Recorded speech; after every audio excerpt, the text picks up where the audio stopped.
Bonjour à tous, c'est Théo Weather et on se retrouve pour une nouvelle vidéo.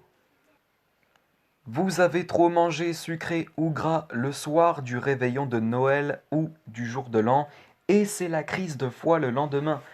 Pourtant, vous devez savoir que la crise de foie n'existe pas puisque ce n'est pas votre foie qui est en cause. Mais alors, c'est quoi si ce n'est pas une crise de foie? Eh bien, c'est ce que je vais vous expliquer dans cette vidéo. Bon, déjà, pourquoi ne peut-on pas parler de crise de foie? Parce que ce terme n'est pas employé chez les médecins. Allez dire à votre médecin, j'ai fait une crise de foie. Bah, votre médecin va éclater de rire devant votre tronche. Non, si votre médecin vous dit que la crise de foie n'existe pas et que l'on appelle cette sensation désagréable indigestion et que vous avez envie de changer de médecin par peur qu'il vous dise des conneries, désolé, mais c'est la vérité. La crise de foie n'existe pas. Nous l'utilisons à tort dans le langage familier, mais médicalement parlant, c'est une indigestion et non une crise de foie. Mais alors, mon foie est quand même en cause dans tout ça, non? Bah, pas vraiment, ce n'est pas votre foie qui est en cause, mais un organe creux, la vésicule biliaire. C'est à cause d'elle que vous avez mal au ventre, que vous avez des douleurs abdominales, car elle sécrète de la bile en excès. Par ailleurs, l'estomac est trop plein de nourriture qu'on a mangée la veille de l'indigestion, et donc votre estomac ne peut pas tout digérer. L'estomac va alors demander au cerveau de déclencher le centre du vomissement. Et une fois déclenché, c'est plus possible de l'arrêter. En gros, vous êtes obligé de vomir.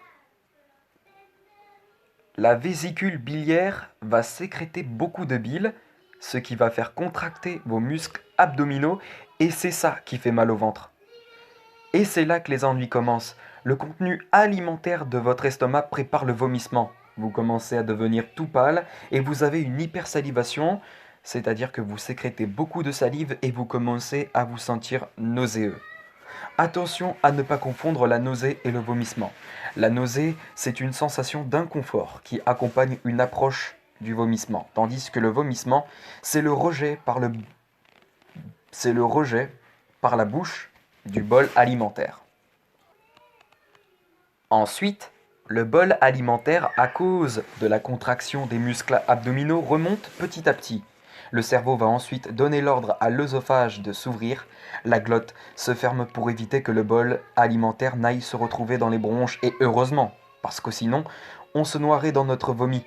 Ce serait un peu bête de mourir par son vomi, n'est-ce pas? Et après cela, c'est le vomissement. Mais si c'est la vésicule biliaire qui est en cause, c'est quand même à cause de mon foie. Non, la vésicule biliaire est un organe à part entière. Autrement dit, il ne fait pas partie du foie, donc non. Peut-on parler de crise de bile? Non, les médecins gardent le terme d'indigestion. À partir de quand faut-il éventuellement consulter? Si votre vomissement est incoercible, c'est-à-dire que vos vomissements sont nombreux. Si vos vomissements sont accompagnés d'un peu de sang, cela peut expliquer une déchirure de la paroi de l'œsophage ou de l'estomac due parce qu'on a trop vomi, genre 4 ou 5 fois. Parce que si on vomit de trop grandes quantités, et surtout si on vomit beaucoup, c'est-à-dire 4 ou 5 fois, l'acidité contenue dans le vomissement va faire que la paroi de l'estomac ou de l'œsophage sera irritée par l'acidité, ce qui explique cette présence de sang dans les vomissements. Consultez donc si vos vomissements sont incoercibles et surtout s'ils sont nombreux au bout de 4 à 5 fois et surtout s'il y a du sang dans vos vomissements.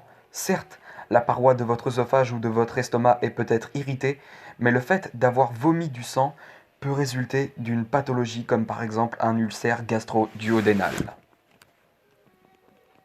Quel traitement à prendre en cas d'indigestion, La prise de médicaments antiacides permet de calmer les effets d'une indigestion.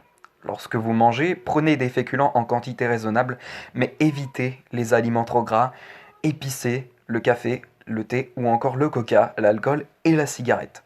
Buvez beaucoup d'eau, mais en petite quantité, car le fait de vomir, ça vous déshydrate. Quels sont les symptômes? Les principaux symptômes d'une indigestion sont un teint pâli, une hypersalivation, le fait de sécréter une quantité excessive de salive, des nausées et vomissements, une langue pâteuse, une halitose, c'est-à-dire une mauvaise haleine, une céphalée et le jour d'après une diarrhée peut surgir. J'espère que ces petites explications vous auront plu et surtout que maintenant vous aurez compris qu'on ne parle pas de crise de foie mais d'une indigestion. Merci à tous d'avoir suivi cette vidéo. Si elle vous a plu, n'hésitez pas à lâcher un pouce bleu, à vous abonner à la chaîne et surtout à partager cette vidéo. Et puis sur ce, quant à moi, je vous retrouve tout à l'heure pour une prochaine vidéo. À tout à l'heure.